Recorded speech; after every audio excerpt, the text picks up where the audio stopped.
Hoy viajamos por Aragón en busca de sus rincones más oscuros, pueblos malditos, cuevas de brujas y ruinas donde el tiempo se detuvo. Lugares donde la historia se mezcla con el misterio.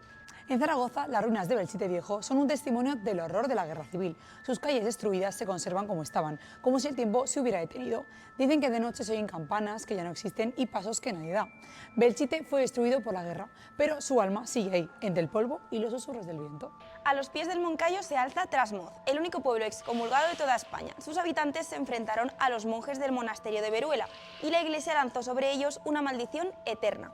Desde entonces se dice que las noches del 1 de noviembre las ánimas caminan por sus calles con linternas y rezos apagados. Nadie ha levantado aún esa excomunión y quizá nadie quiera hacerlo.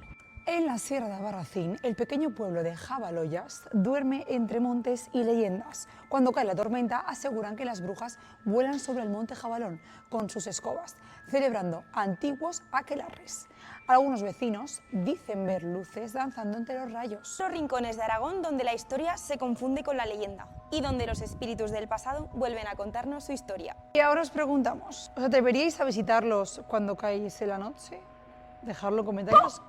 ¡Qué susto!